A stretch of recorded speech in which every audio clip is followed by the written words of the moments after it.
Danes je skupina 31 poslank in poslancev vložila iz poslanskih skupin Slovenske demokratske stranke in iz poslanske skupine Slovenske nacionalne stranke zahtevo za odreditev parlamentarne preiskave v tako imenovani zadevi oziroma aferi Patria. Danes je, kot veste, druga obletnica te politične afere in ob tej drugi obletnici se skoraj v celoti uresničujejo naše napovedi, ki smo jih dali pred letom dni, točno je lani 31. avgusta. Takrat smo dejali, če nakratko povzamem, da se bo ta afera, ki je služila za politični obračun na državnozborskih volitvah leta 2008, še dolgo zlorabljala v politične namene.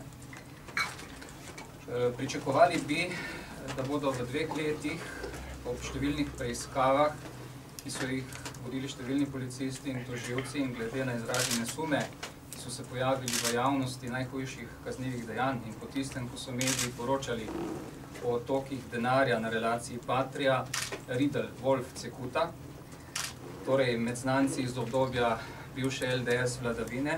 Pričakovali bi torej, da bi v teh 2 letih bili ti sumi potrjeni ali ovrženi in dokolikor bi bili potrjeni tudi vloženi konkretni obtožni predlogi.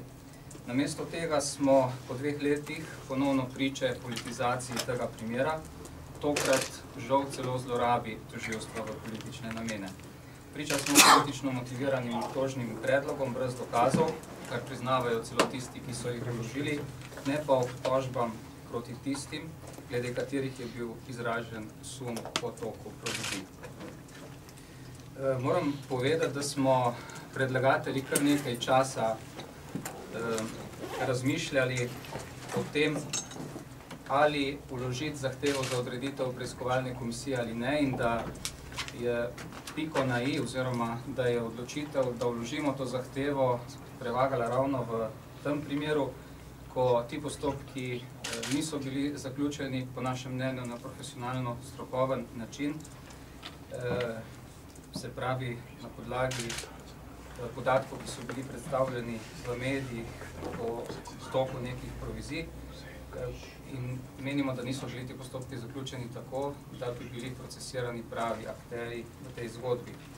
Zadnji dogodki, ki so se zgodili, kažejo, da se je ta politizacija tega primera iz vrst politike preselila v državne organe in to je bilo tisto, kar je nekako prevagalo odločitev, da je potrebno tej zadevi priti tudi v političnem smislu do konca. Če mi dovolite, bi vas rad spomnil, da je ogromno indicev, ki kažejo na to, da je ta zgodba izrazito politično motivirana. Če se spomnimo samo 2 leti nazaj, v avgustu 2008, na tisto napoved, ki je bila zapisana v Nedeljskem dnevniku se strani bivšega predsednika države Milana Kučana o velikem poku.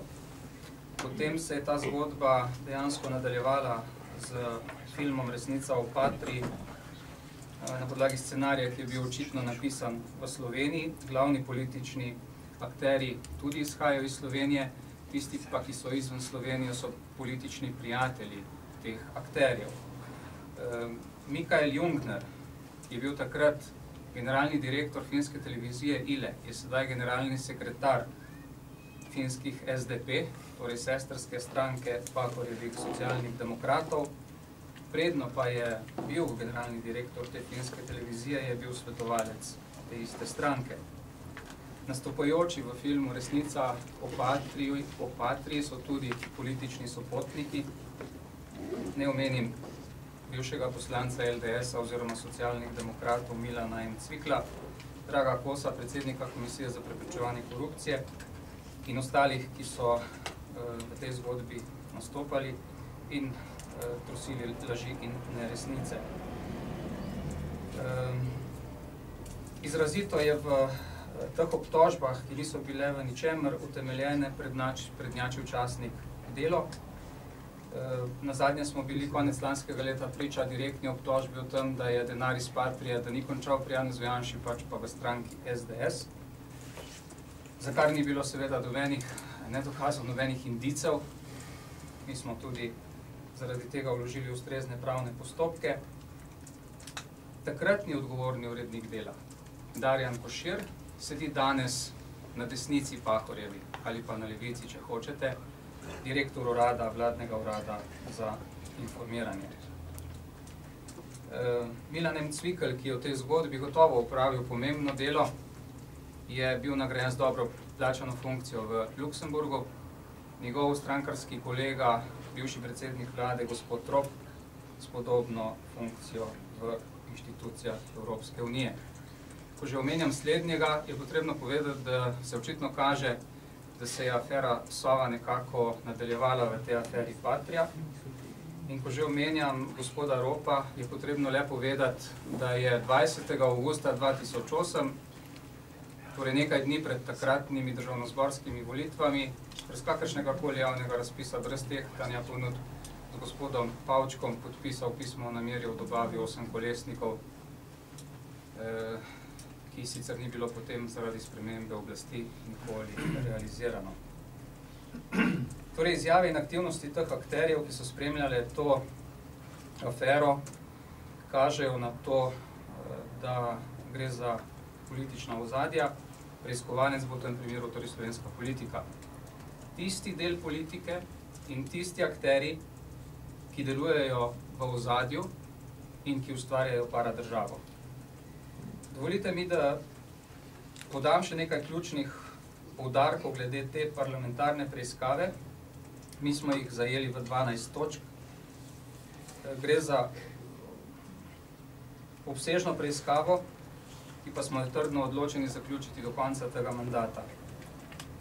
Bistven namen je ugotoviti, ali so nosilci javnih pooblastil ovirali in preprečevali izvedbo javnega razpisa za nakup 8 kolesnikov 8x8 in z neresnicami, polresnicami in montiranimi zgodbami vplivali na javno mnenje, da bi na parlamentarnih volitvah dosegli politične spremembe, s katerimi bi si zagotovili politično večino, ki bi jim omogočila sestavo nove vlade in poplačilo koristi zaradi izgubljenega posla. Potem je namen preiskave ugotoviti, ali držijo navedbe, da je Patria začela s pripravami za pridobivanje posla za kolesnike 8x8 v Sloveniji že leta 2003 in ali držijo nekatere dokumentarne navedbe, da je imela Patria pred spremembo vlade leta 2004 že pokrita dva ključna politika v Republiki Sloveniji, takratnega predsednika vlade Republike Slovenije in takratnega predsednika Republike Slovenije.